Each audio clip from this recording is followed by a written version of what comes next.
I'm sorry, guys. Can you hear me? Yes, we can hear you.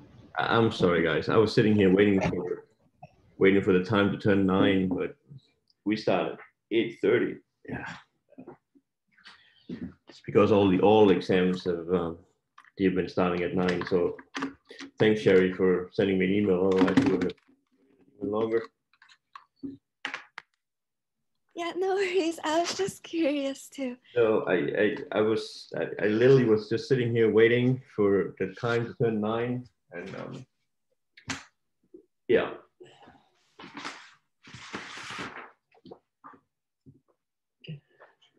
Tuesday is 8:30. This is, yeah, my bad. Anyway, my apologies. See if we can make this work. So we're done with the first chapters on discrete time. So let me just flip through here so you can see it. So we've been working here in the first part. And so now it's time to get down here into the American derivative securities. And there are 2 sections on that. There's the section 4, and then there's section 5. Both chapters 4 and 5 are about American derivatives. And then the last part here is about stochastic interest rate model. So we'll get to that in the end. So what we're moving into now is the American derivative section. This is where we'll be talking. This is the material we'll be covering today, as well as next week. So let me try to write down what the differences are compared to what we had before, and so on. So we'll have, so we're looking at American derivatives. So this is section 4 plus 5.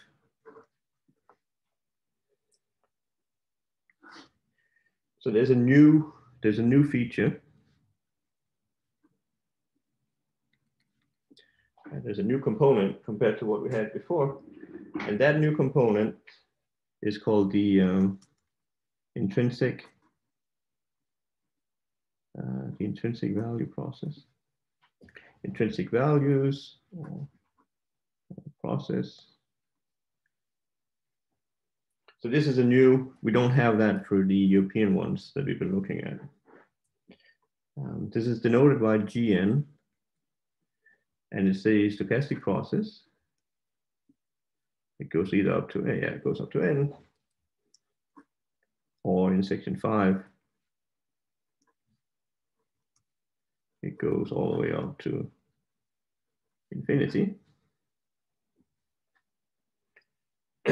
So there are two categories, there are 2 cases. You have Gn is Fn adapted. This is the path-dependent case.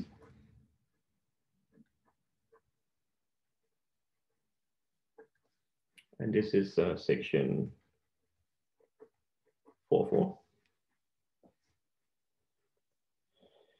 And then, so this is one case. And the other case is where Gn is written as a function G of Sn for a function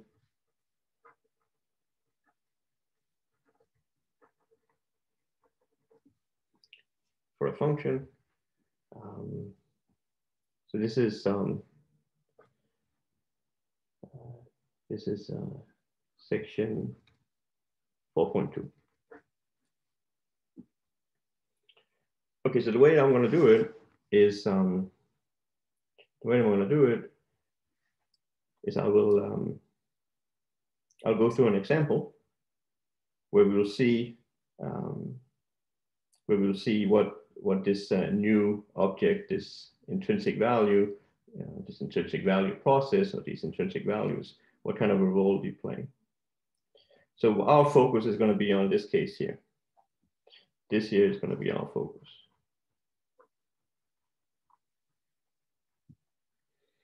And then if you feel inclined, you can do, you can start reading up in that section 4.4. The examples here we're looking at, the main example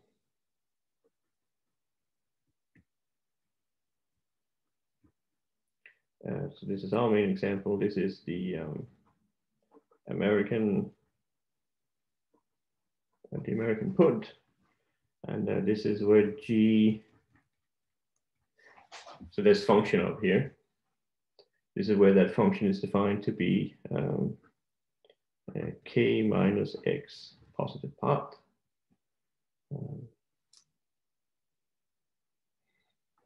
I should say here that the call,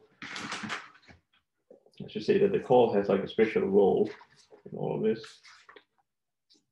You can see it's even singled out in our textbook.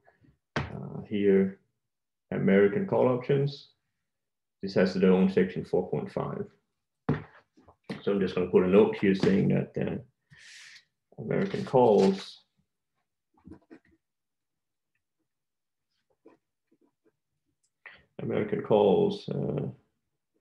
they are less relevant. And this is section 4.5. We will also cover this section, but that's going to come either later today or next time. Okay, so let's do an example. I'm going to do an example with numerical values, and this example that I'm going to be doing is something that we have seen for the European one more than once. So we're going to look at an American put with a strike 5. Okay, so this is where this intrinsic value process comes in. So we're looking at keeping track of, well, we have the stock price. It's a 2-period model. So we have n equal to 0, n equal to 1, n equal to 2. So this is our stock. And so here we're looking at 4.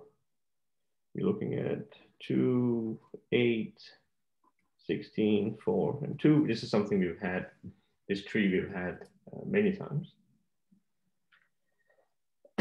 So you're looking at an American put with strike 5. So what does that mean? Well, at the end, the last period is the last period. So we're going from n to n equal to 1 to n equal to 2. This is the same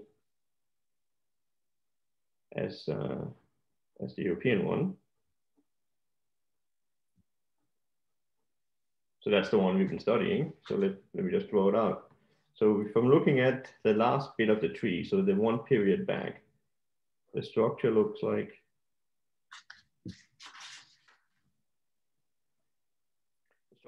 this. So we here we had n equal to 3, here we had n equal to 2. And so what's the payoff out here at the end? It'll be the stock. That would be 16, 4, and 2. Okay, so when we have the strike of 5, so here we'll have 5 minus 16 positive part, that's a 0. Here we will have 5 minus 4 positive part, this is a 1. And here we'll have 5 minus 2 positive part, this is equal to 3. And in this example here, we're working with this case where the risk neutral probabilities, you're a half, the interest rate is 25%. Hi, is there a particular reason why we're using 2 instead of 1 like we usually do? For the n equals 2 down, tails. Should be a 1. Okay. U and D here, these are the usual ones. This is 2, D is equal to a half.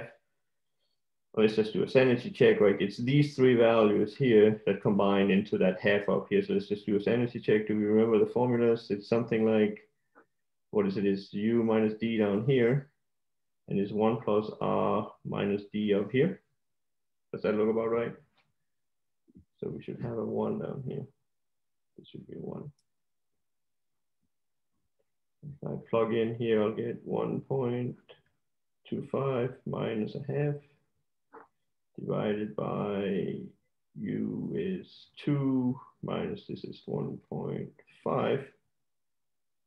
And I think this works out to be half. Thank you. That was it's the usual tree that we've seen a million times. The new thing is, and so this is also what we've seen a million times. Right, so what we'll do now is we'll move these values back that we've done before, right? So we'll figure out what these values here are, and the way that we do that is we discount. The way that we do that is we discount the payoff. Right, so the values we have in these two nuts here, and the last payoff should be 4. The payoff, the payoffs that we get out here at the end, we move them one period back using the formulas that we had in class. So we need to discount. This is 1.25 times, and then the risk neutral probabilities will be a half. And then we'll have the sum of these two, so that'll be 1. And let's see if I have more luck computing what this value here is. This is 2 divided by 5.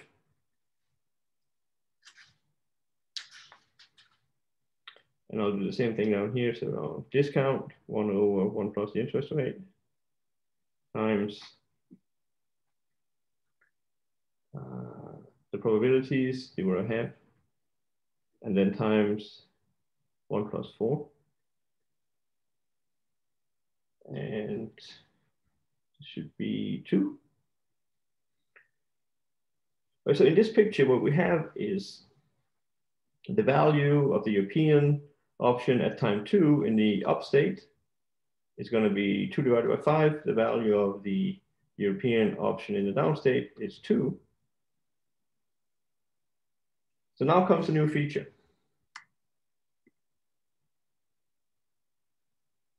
Now comes a new feature. Yeah, so Rocher and Patel, yeah, when I changed this 1 here, I changed it from a 2 to a 1. The 2 here carried on to all the errors. So all the numbers had to be updated based upon this type of action.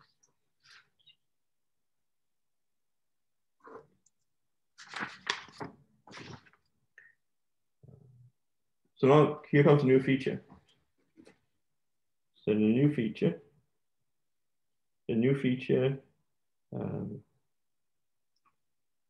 so this is the American feature. This allows allows the owner to exercise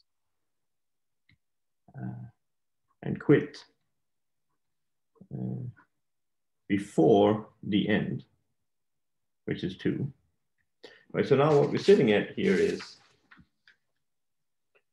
we have these two values here, but if I compute the intrinsic value process, so the intrinsic values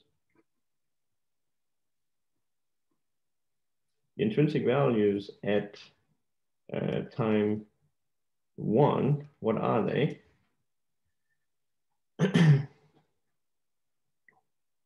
So I'm looking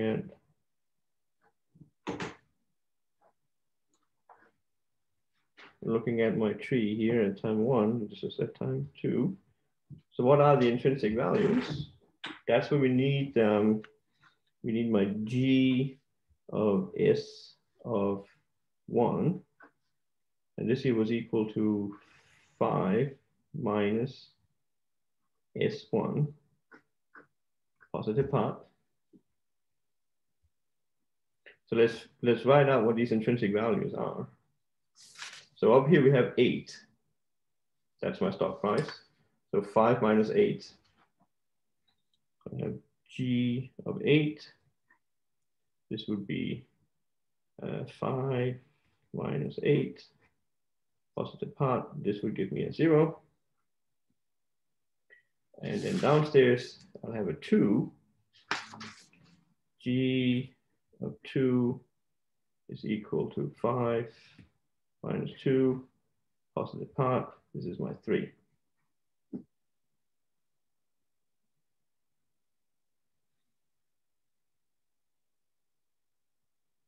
Right, so in the European case, the case that we looked at in the first chapters of the book, we did not have this extra calculation in the middle of it.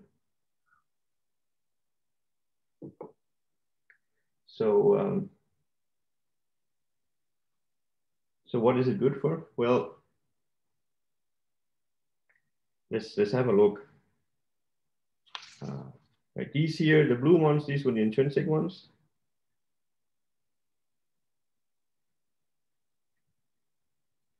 And let me write it in red what the European ones were.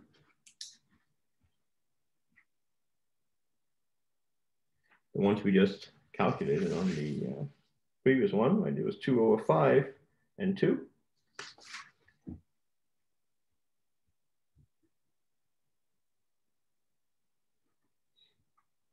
So now the question is,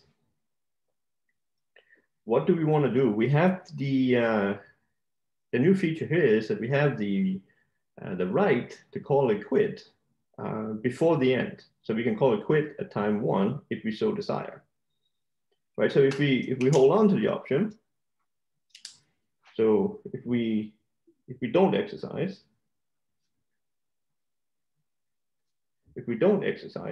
we don't quit, then what? Then we'll hold on to what will we do? So if we don't exercise, we're going to hold on to the European one, right? If we don't do anything here, the thing just continues as it was in the standard option. So that has value 2 over 5. If so in the top stage, this will be the values we have there would be 2 over 5, and it would be 2. And if we exercise, we're going to get values. Well, if we exercise in the top state, we're going to get nothing. We're going to get the payoff 5 minus 8 positive part. That will be a 0. And if we exercise in the down state, we're going to get 3. So what do we do?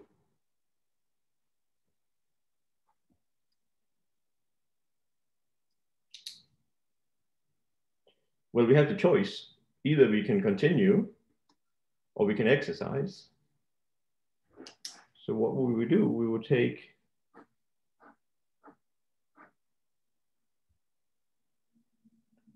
so we have the values out here. Those were the ones from the previous one. They were 0, 1, 4. And so what would we do? Do we want to exercise? We get 0. Do you want to continue? We get 2 over 5. We'll take the max.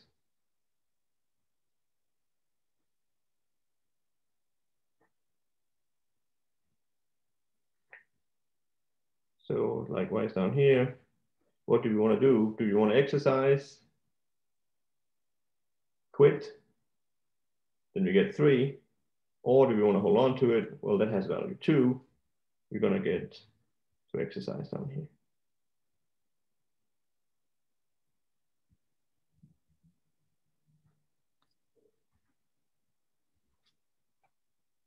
Right, so here we don't quit.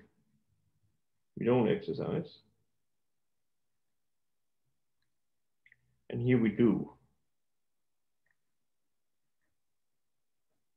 We exercise our right to quit.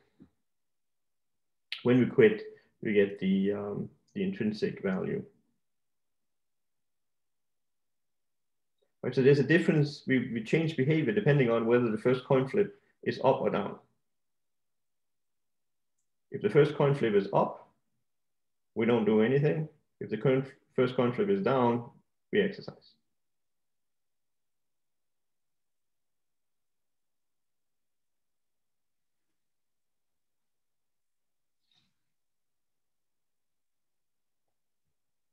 Does that make sense to you guys?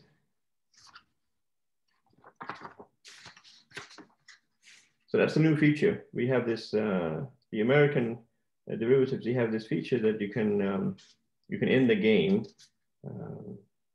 at any point throughout the model.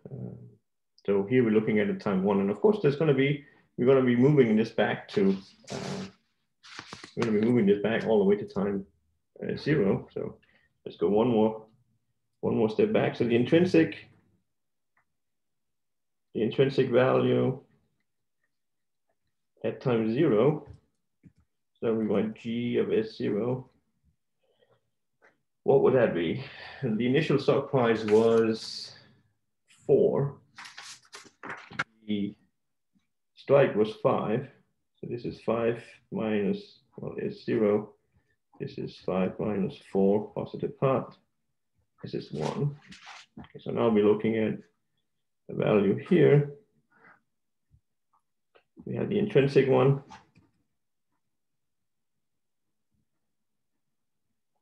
The intrinsic value was G of 4 equal to 1. We have to compute also the value of the European one. So the European one, let's just write in what the values were for the, all I'm going to do is I'm going to copy paste these two here. I'm going to copy paste, this is 205 and 3. The intrinsic value is 1. What is the European one? Well, I have my two values. Like this is a 3. This is not a 2. So this is not 2. So the European one will be 1.25 times a half times 205 plus 3. If I work out this correctly, it'll be 1.36.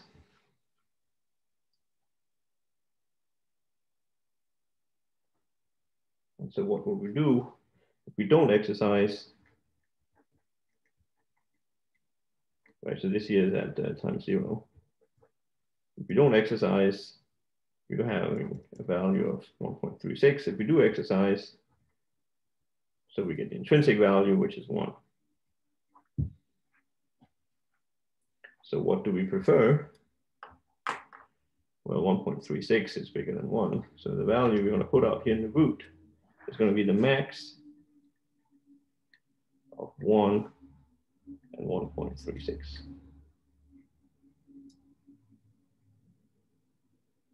So that would be 1.36.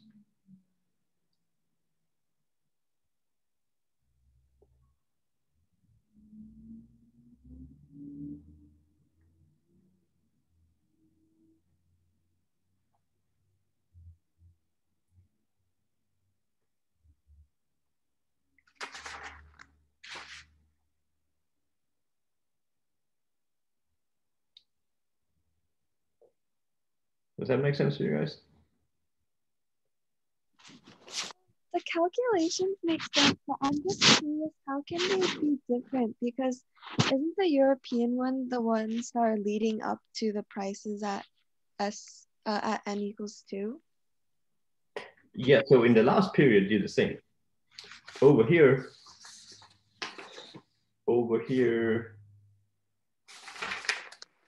this part here, this is the same. And then you go 1 back. And so these two values that we calculated, you were like 205 and 2 at these two bullet points here, these two knots. The difference happened when you start thinking about, so if I'm here, do I want to exercise? Do I want to get the intrinsic value, or do I want to continue the game on? This is where you have more flexibility for the American one. If you had the European one, you had no choice. You just have to let it unfold. But for the American one, you have a decision to make. Up in this knot, do you want to get the intrinsic value, or do you want to hold on to the option? The option then continues on if you hold on to it. If you exercise it and call it quits, you're just going to get the intrinsic value, which is, in this case, it's a 0. Whereas down here, if you call it quits, you get 3. And if you hold on to it, you're going to hold on to something that is worth 2. So it's because the value in this lower knot here goes from being 2 in the European case to being 3 in the American case. That the value out here in the earlier time, like I forget what the value is for the European one, but it's a number that is lower, strictly lower than 1.36. And the reason that this number 1.36 is a bit bigger is because the value here is 3, whereas it's 2. This one here was the European. This is the case for the European option.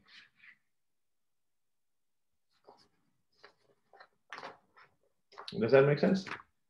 Yeah, that makes sense. And GN represents the intrinsic value, not the derivative, right? Well, so that's the thing. So we don't, so the intrinsic value,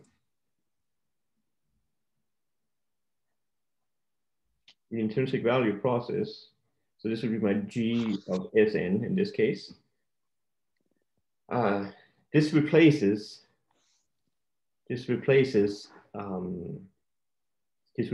the payoff, function, G of Sn. Right, this here is a process now. It runs from, in this case, it runs from 0 to 2, whereas this one here was just at the end. Right, this was just for this would just have been at the end for n equal to 2. I see, yeah, that makes so much sense. Thank you. Sometimes when I get down to here, it can be a bit hard to relate to what is going on here. So a couple of years ago, I came up with a game. And some students like this game. Some students, they tend to get really angry when we play this game. So there are mixed responses to what I'm going to do now. It aims as trying to help understand when you make these decisions. So here's the game. So if you don't like the game, you just take a break now, go do some yoga for 5 minutes. If you like playing games, this is a good game to play because it's basically what we're doing here. So this game here is this is an example.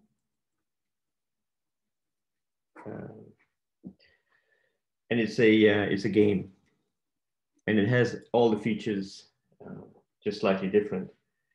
And it's a die game, right? So Americans often say dice. This is the singular word for one die. So there's 6 sides. 6 sides. It's 1, 2, 3, 4, 5, and 6. One die has 6 sides. The equally likely. So it's a game. There's one die. Okay, so here are the rules. So you can roll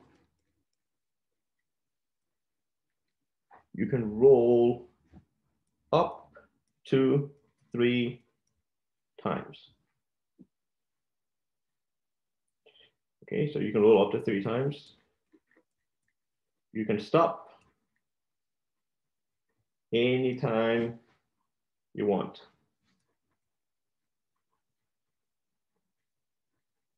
Well, after a roll.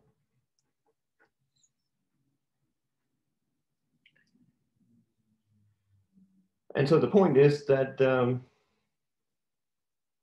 when you stop, when you stop,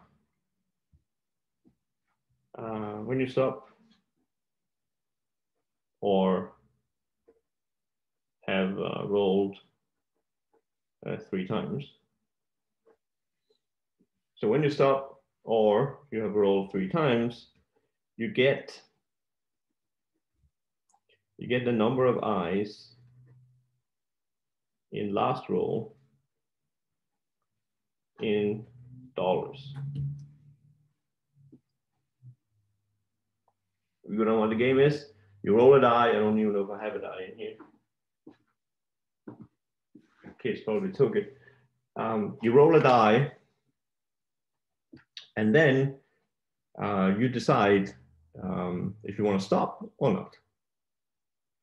If you stop, you get the number of eyes that you rolled, and you pay it out in dollars.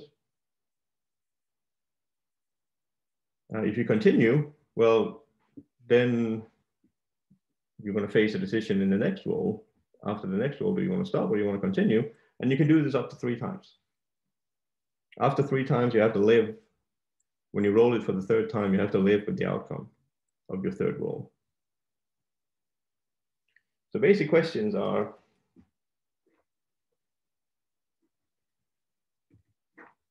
when do you stop?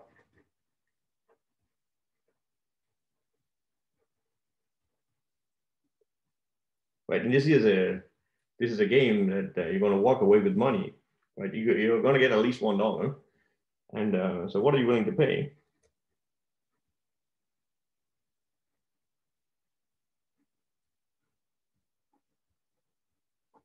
What are you willing to pay to play?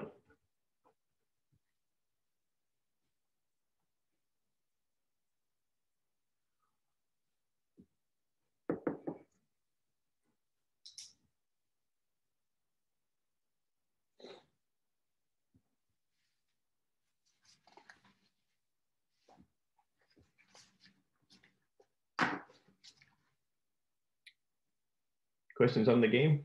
What the rules are? How the mechanics go?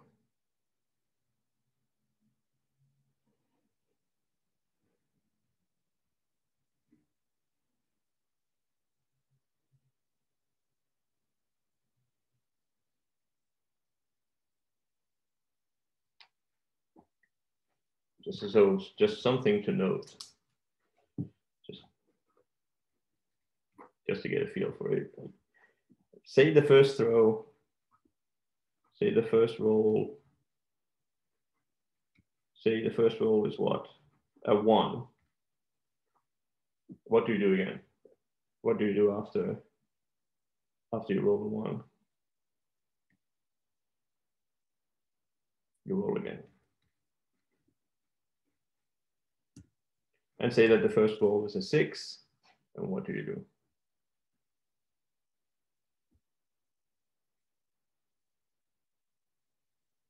And then you stop.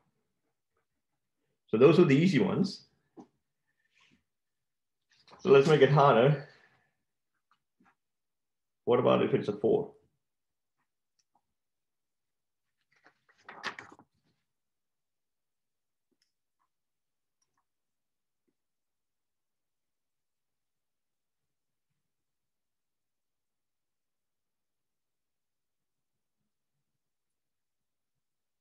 Three to 4, greater than 3.5. Okay, so let me try to do this one for you. This here was the first roll. So what about if I move it in? Say that the second roll. Say that the second roll is 1. Say that the second roll is 6. Say that the second roll is 4. What do you want to do if it's the second roll is a 1?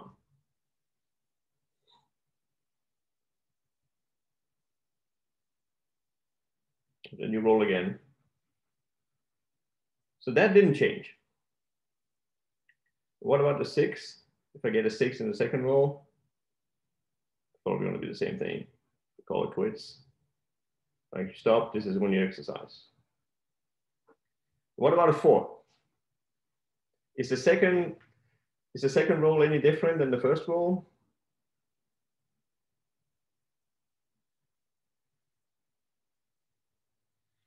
So Jose, he says that he wants to stop there. What about on the first one? Would you want to stop there also if you roll the 4 in the first one?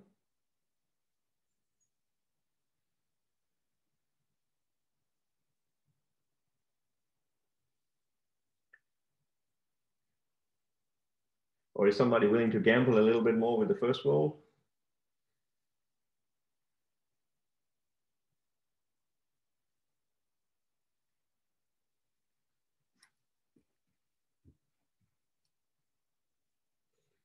Sherry, she says she's going to gamble.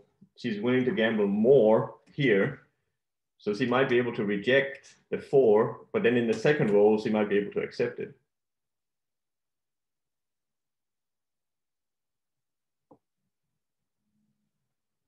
Okay, so I'm hoping you're getting the sense out of this, that this is, in particular, the one with the 4 here, this is not clear. Like it could go. How would, yeah. Okay, so now Han is starting to think about, okay, we need to work out these probabilities. And of course, this is what we have to do. Right, so the way that we're going to attack something like this in quant finance is you're going to build a model. You're going to build a model, and then you're going to ask the model what the optimal strategy is. So we're going to do, so what we need is, in quantum finance, you're going to build a model. You're going to ask the model for a quantitative, like that's why it's called quant finance, or a quantitative answer, right? And keep in mind the questions we had were these two. These are our two specific questions. When do you stop? And what are you willing to pay? Right, this here is the price. This is like the derivative price. And when do you stop? This is when do you exercise.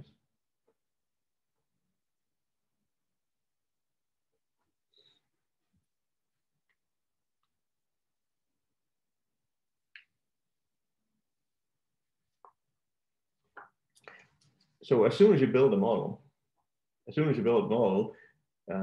have to make decisions. Like you have to make choices in what components go into the model and what components are you going to ignore. So it's not like this model here is going to be perfect.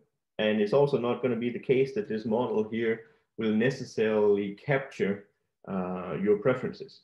Sherry said that she was willing to gamble with the first roll. Okay, when a lot of this theory that you're seeing being presented here, this is coming from gambling theory. This is Martingale's classical applications of probability theory is related to gambling. So of course, there's something here about how risk averse are you, how willing to gamble are you, and this can vary from individual to individual. I'm going to show you how to do the risk neutral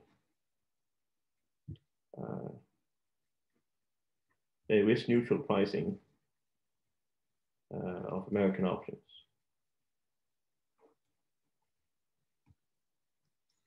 But that's how I propose that we attack this.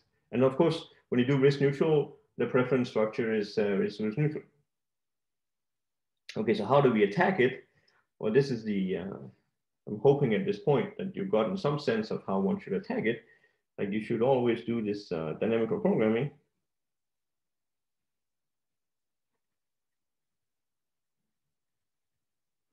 Dynamical programming here means what? Well, how did we do it in the example we just looked at? Like in the example that we just did, we always start out here at the end. So when n is equal to 2, and then we move 1 back. And then we figure this out, we move 1 back, figure this out, move 1 back, figure this out, and so on. That's how we always do it. You never ever start over here in the beginning and move forward. It's not going to work. So we're going to do the same thing here. We're going to do the same thing here. So we're looking at the second throw, right? So n now are the throws. So we're looking at the second throw. Like after the third throw, we're done. So the second throw, second roll. What we want to do is we want to compare. We're going to compare expected value.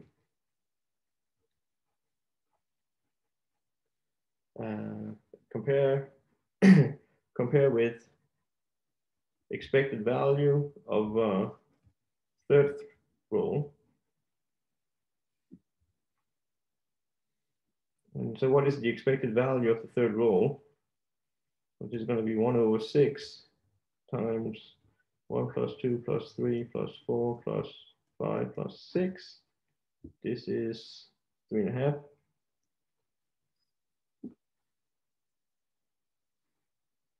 So what's the stopping? The stopping rule, it'll be,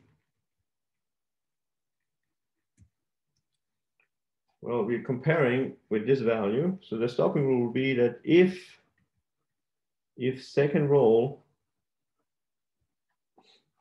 I want to compare it to 3.5. So if the second roll is bigger than or equal to 4, we stop.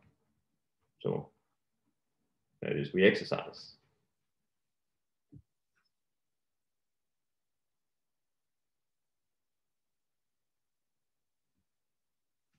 So now we're getting something in here. Say that the second roll is 4. Well, if the second roll is 4, so now according to our model, this is our risk neutral pricing model. It says stop.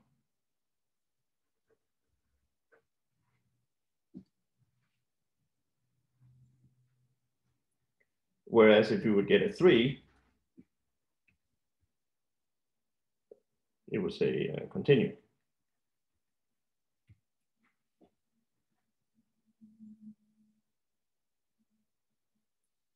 So dynamical programming is that principle. You start out at the end, and then you move to the beginning. So next order of business is, so this was the second roll. We want to go to the first roll.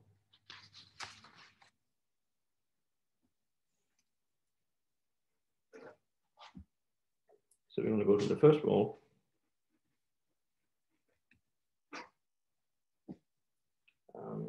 Well, we're going to compare. We're going to compare with expected value of second round.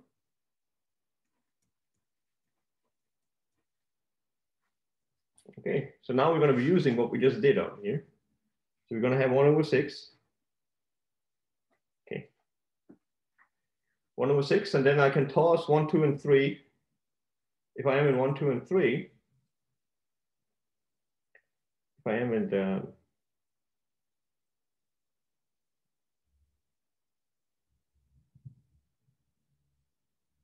right, so we're going to compare with the expected value of the next round. And so what will be the expected value of the next round? It'll be 1/6.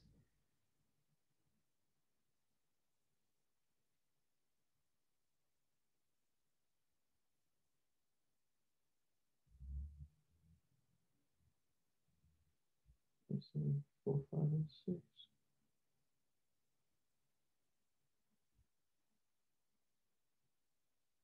Okay, so if I roll 1 in the next one, I'm going to continue, and the continuation value is going to be 3.5. Right. So if I roll, this here is if roll is 1, well, then I'm going to continue, and the expected the continuation value for continuing, you're not going to call it quits if you roll the first one as a 1, so you're going to get 3.5. So that's this value. You get the same thing. It's the first value. If the roll is 1, 2, and 3, so you're going to get 3 of these. What about if the roll is 4?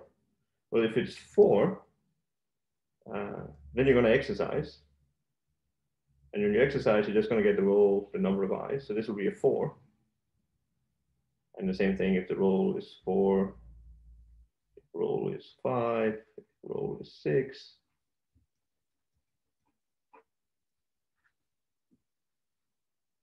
So we need to compare with the expected value of the outcome of the second round. In the second round, well, what are the expected values if you roll 1, 2, and 3? We just calculated it's 3.5.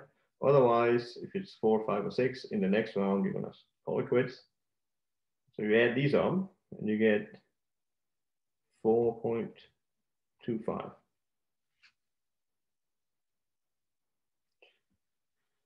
So now the stopping rule is a bit different. And this is coming closer to Sherry's comment that she would gamble on the first one. So the stopping rule now is if first roll, well, it has to be bigger than 4.25. The first roll is bigger than 5, we stop.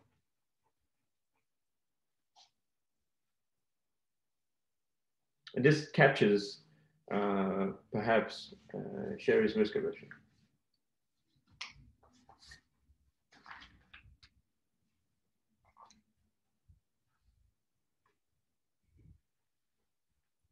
And finally, we want to get the value of the game.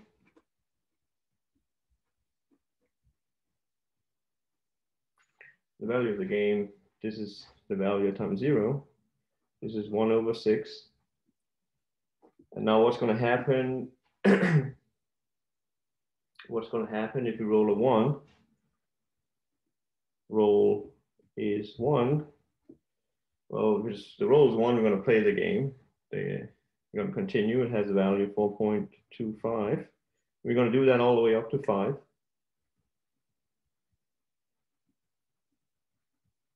we're going to get 4 of these. And if the first roll is 5 or 6, we stop. So then we're going to get 5 and 6. This here is roll 5. If roll is 5, if roll is 6. And we can work out what this here is. How much are we willing to pay to play the game? Well, $4.67.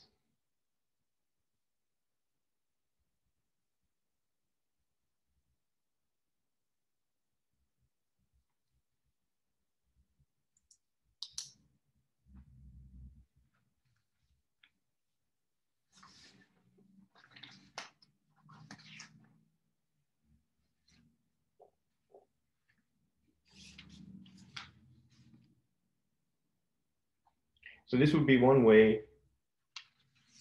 So we have the game. How would we go ahead? How would we go about answering the 2 questions that, of course, we're interested in? Namely, where's the game?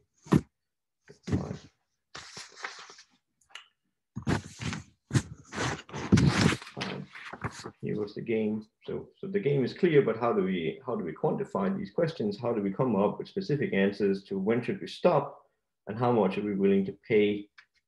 How much are we willing to pay for such a game? And so, of course, the model is not perfect. One could have said we should not use risk neutral. We should have some sort of preferences of risk aversion in here. But here, what we do is we just compare expected values of what it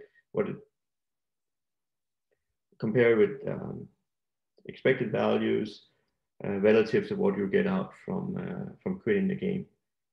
And this is exactly the feature that we have in American options. And then when you do that, you get very specific answers, right? It's exactly, when should you stop? Well, if the second roll is, in this case, it's 4, if this first roll is 5, and so on, and you get a precise number out. This is how many dollars the game is worth in this model.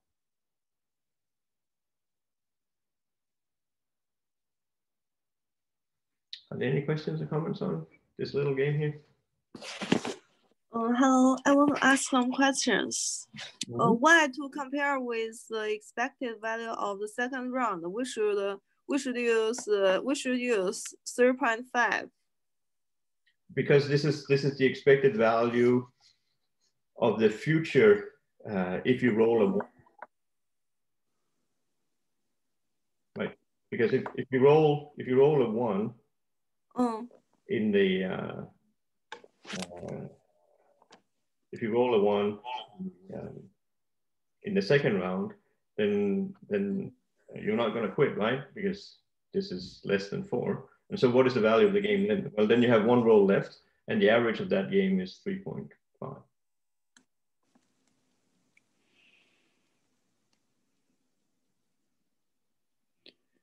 Oh, I see. It means that the second, if we know the second round is bigger or equal than 4, then to compare with the formal one, we should use the formal one, the expectation and add the 4, 5, 6. Yes. Yeah. Okay.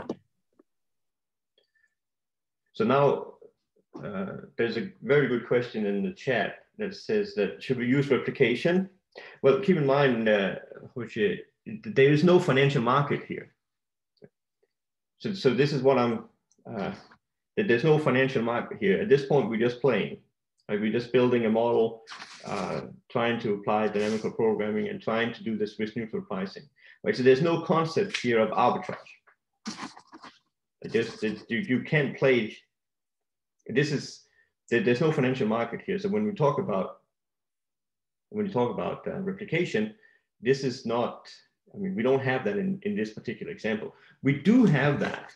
We do have that in the example we did over here. So over here, it makes sense to bring this back into replication arguments. And I'm going to do that next. Exactly what would happen in this example if this number here was not 1.36? Like what would happen if it was 2? What would happen if it was 0.5? Well, then there should be arbitrage in the model. Okay. In this particular example, there's no financial market, there's no interest rate, there's no up and down factors. This is just serving to try to give you an idea about what we're talking about with this stopping and continuing. That it's not like you're always going to stop after the second roll. You sometimes want to continue, and sometimes you don't want to continue. The same thing after the first roll. Sometimes you want to continue, sometimes you don't want to continue. And the same thing happens over in the example here. At time 1, sometimes you want to exercise, and sometimes you don't want to exercise. Right? So it's not like here that's the end, right? So there's no debate here. Right? This is like at the end there's no debate. But here there's a question: should you exercise or should you not exercise? Well, if you exercise, you're going to get the intrinsic value, and if you continue, you have to compare that value you get from the intrinsic value process with what you would get from continue playing the game. And it turns out that if you do that, down here you want to exercise, but up here you don't. Okay, so whether or not you want to exercise, it depends upon the coin flip, the first coin flip. And this is what I'm trying to get across over here, namely whether or not you want to stop after the first roll. Well, it depends upon what your first roll was. Likewise, if you want to stop after the second roll, well, it depends upon what your second roll was. Sometimes you might, sometimes you might not. Right? And then at the end, there's no decision to be made, right? You're just going to get, in this case, you're just going to get whatever you roll in the third roll.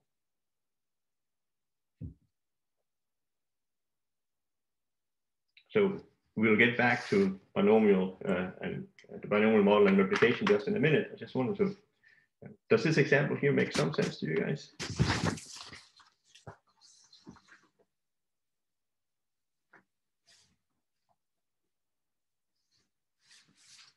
So as I said, there are typically students that are not so keen on this sort of gambling idea, but let's go back and maybe talk more about the binomial model, because then it becomes more quant finance-y. Okay, so let's go back.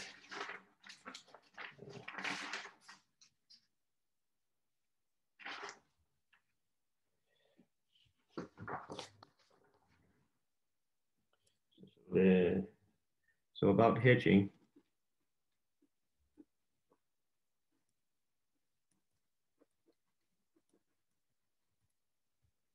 In the binomial example, this is what she was asking about. So what you do is you start with, what do we start with? 1.36, I think. Yeah, start with the initial wealth. So take 0. This is 1.36, and then you invest. You buy the delta 0 shares.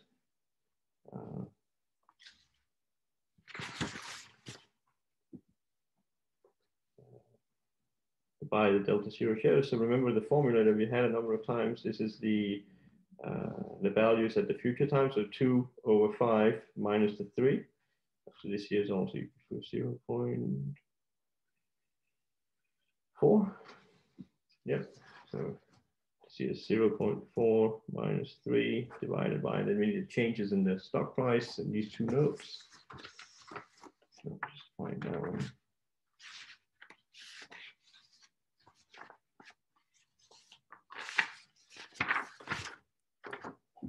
Right, so up here, the price of the American security was 4, and down here it was 3. Right, so if we want to get the position, I need to take the difference in the red stuff divided by the difference in the stock prices. So this was 8 minus 2, which is minus 0.43 shares. Right, so when I when I have this initial wealth of 1.36 and I have my delta, this is going to produce. This produces my wealth at time 1. Well, it produces the wealth at time 1. What I have up here, it'll be 0.4 as well as 3. Okay, but we also want to know, like, we also need delta 1. Right, so to get delta 1,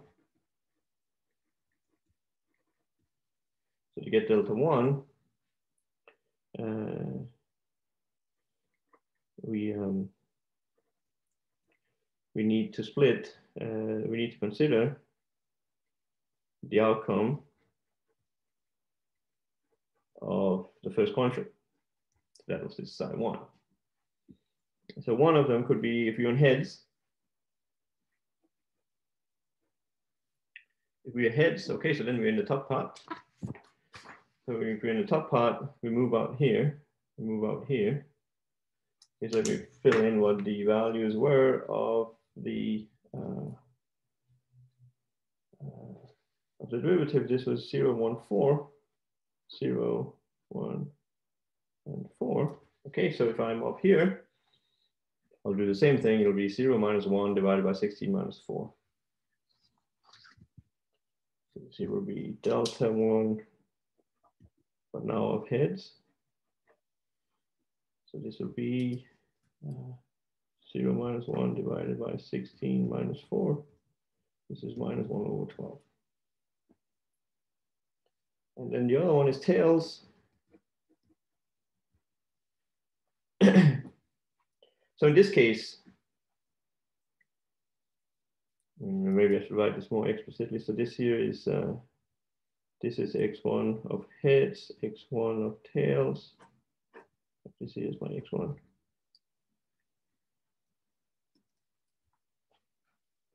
Right, so now I am in the down state. So I know that x1 is equal to 3. here I know that x1 of t is equal to 3.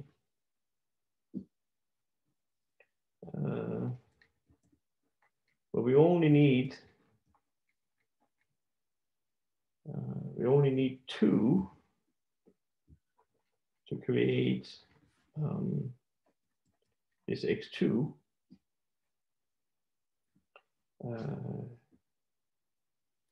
So what was the payoff again? Right, it was 1, 4. How much do we need in order to create the payoff 1 and 4? Well, we only need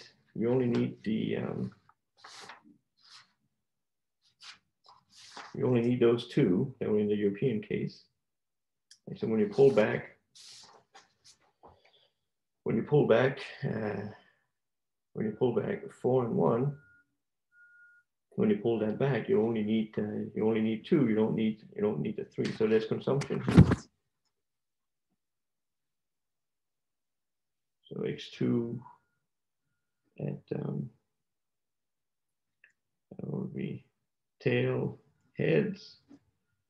This will be so tail heads. This will be 1, and also x2 of tails. This would be 4.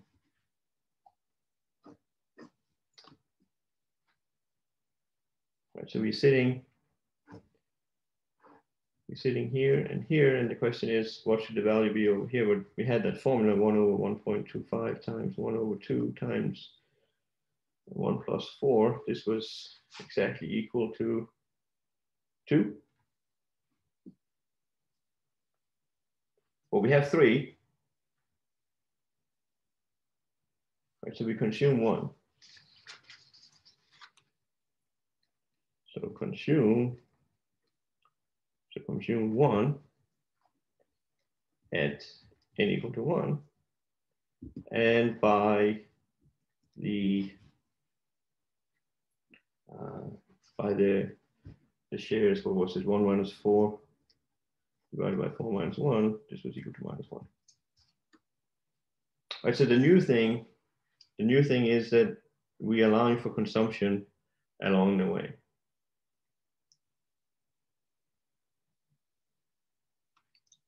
Just try to write out that more formally. We were used to. We have used the self-financing condition.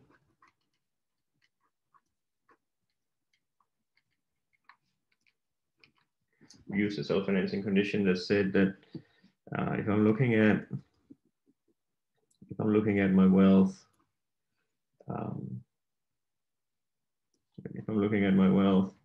at time n plus 1,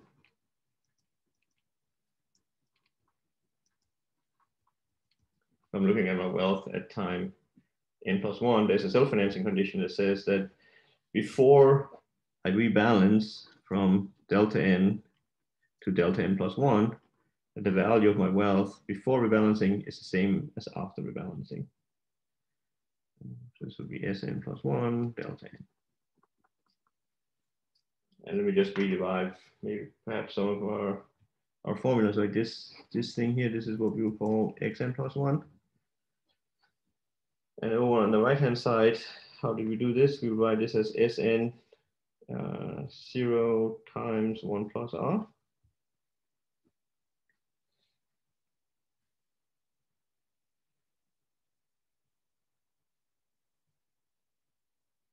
So we will write then that xn plus 1 would be what's on the left-hand side, delta n Sn plus 1, this term. And then you will have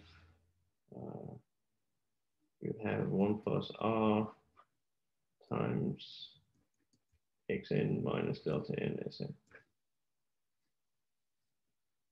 So this is what we've been used to. So we have used this self-financing condition. So now with consumption,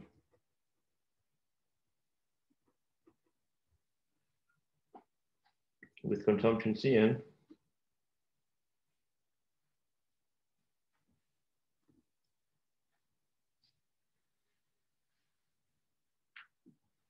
we're going to make a correction. We're going to have that Sn plus 1 delta n. So that's, I'm copying the top part up here and making a correction to it.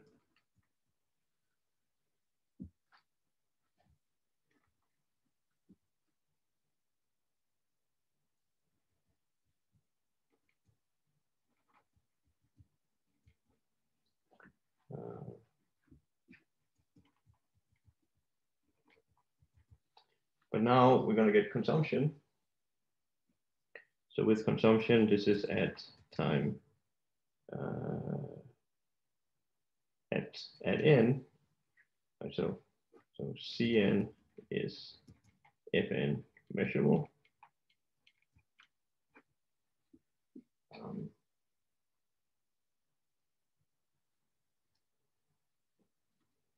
So we need to put the consumption somewhere. This here is my wealth after I rebalanced. Okay, so this is my wealth before I rebalanced. So I'm going to add consumption here, and so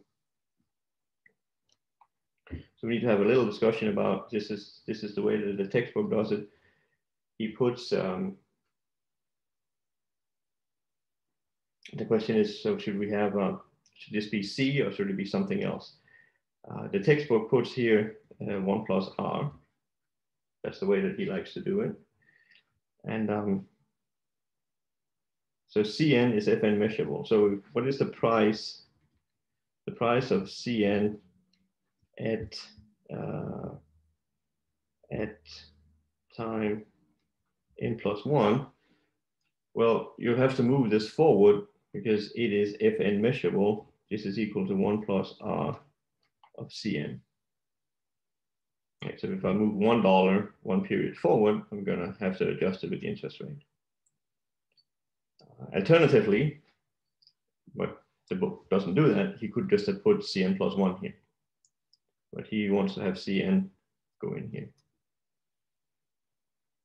So if you want to have that, then the consumption at time n has to be rolled forward one period. And then you have to adjust it with the interest rate. So it's like you pay for the consumption that you had in the previous period, you pay that at the end. So if you're consuming between time n and time n plus 1, that consumption has to be measurable with respect to time n, and you pay for it at the end of the period. But then you do the same thing as what we had before. So you get that xn plus 1 is equal to delta n Sn plus 1, and then plus this 1 plus R times xn minus delta n Sn minus Cn.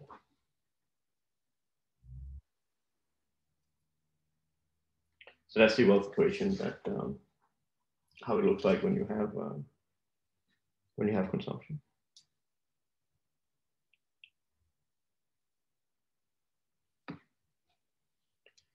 So long story short, Roger, in the hedging in the binomial example, it works almost the same, but not quite. Whenever there's this this possibility of exercising early, what that amounts to is that there's going to be a possibility of consuming along the way.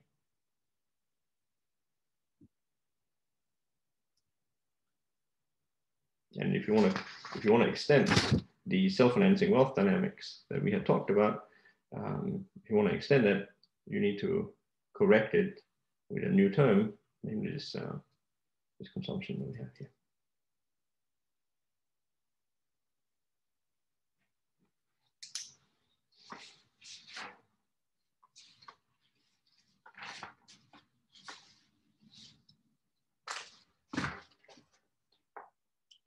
Any questions on this?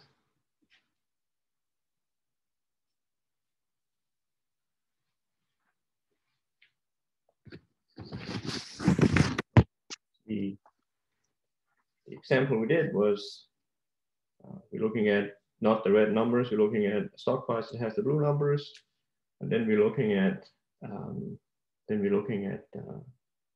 you had a European option, you'll have 0, 1, 4 as you used to.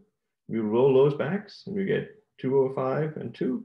But the new feature is that instead of just having those, we have an option now. We have the additional flexibility of comparing with what this intrinsic value process is.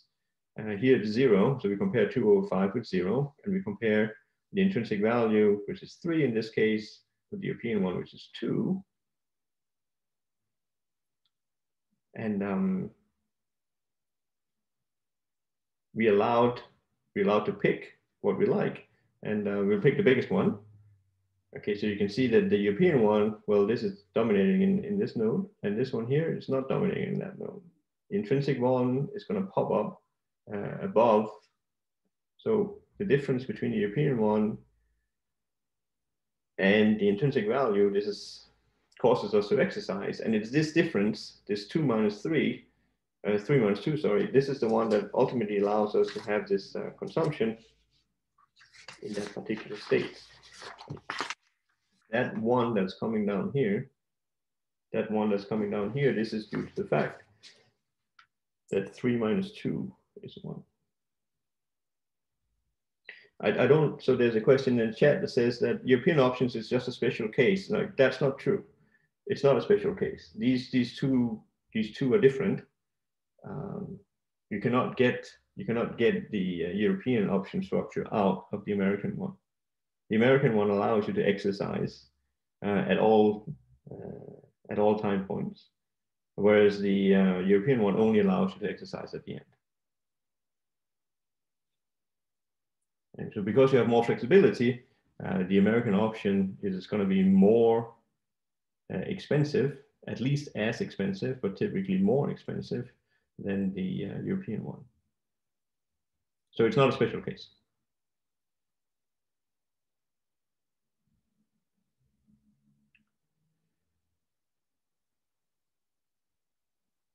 Why do we call it consumption? Well, why do we call it consumption? Well, so again, if we have the picture, so the picture, maybe I should redo the picture. Right, so for the American put, the picture was 1.36 here, and it would go up to 0.4, and it would go down to 0.3. It will go down to 3, and then it will go. The last ones were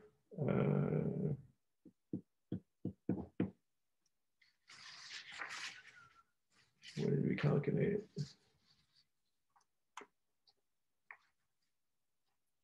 Uh, 0, 1, and 4. Right, this was the American put, and if I fill in the European ones,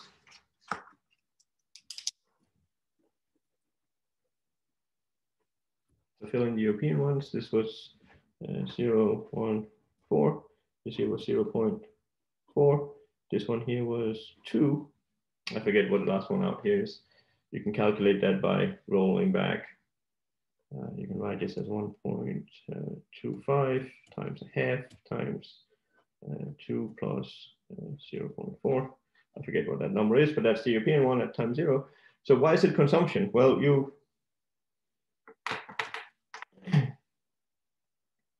right, the question is in this node here. Right? What happens here? Well, you need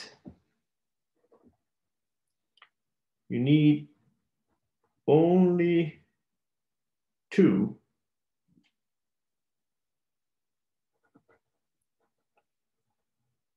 to create the payoff 1 over 4. You have 3.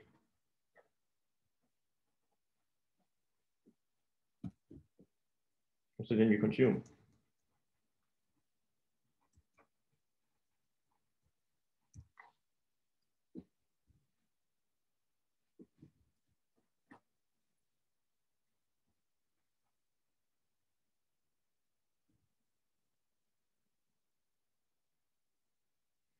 So maybe it's the positioning of. So there was a question about in the wealth. Is it this plus here you were talking about, Sherry? Would you have liked that to be a minus?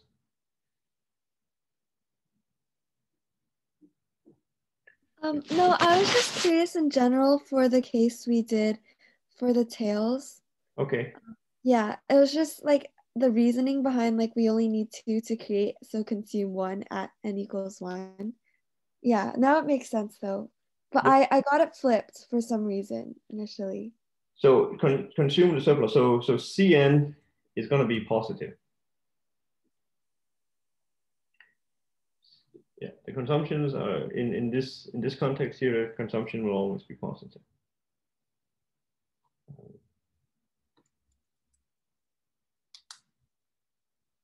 And the problem is we cannot. So one idea could be. One idea could be. So we kind of have too much here, right? Could we get away with a little bit less? One idea could be to lower 3 to say a half, to say to 2.5. But then what happens is then the problem is then that then so you have the leg, you have this leg, so you have 0.4, and instead of 3 you'd have 2.5, and so you get a new number out here. It's going to be a little bit less than this 1.36. So you start out with that, then you roll forward to 2.5. But then the problem is that then if exercise, you end up short, right? Because you're going to need $3. If you promised the holder of the option to cover him, you end up short $0.50. So you need the 3 here because this is what it'll take to cover the intrinsic value, because G of that downstate price was 2. G of 2 is equal to 3. Right, so if you promise to make a payment of 3 and you end up at only 2.5, you're short.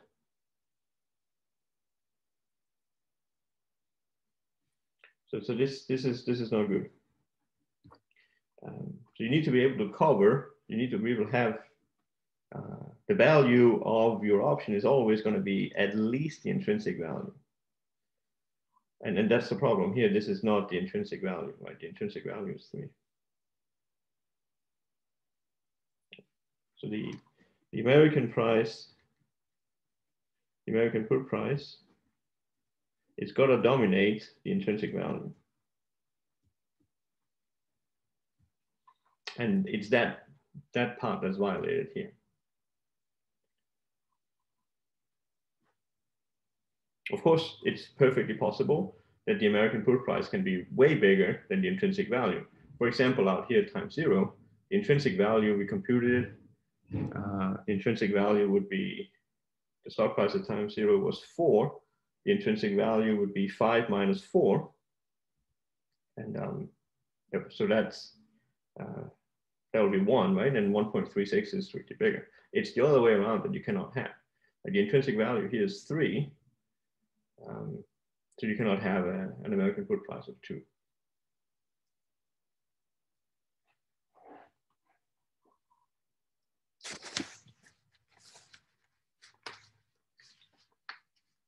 Other questions or comments?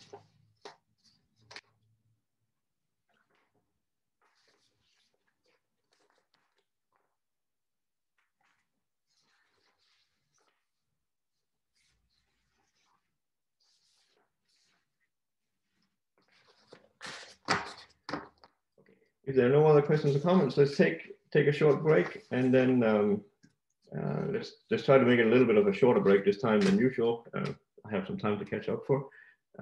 We need to switch over to the different Zoom link, and then we can get started back up. So let's take like 5-minute break, please. And then switch over.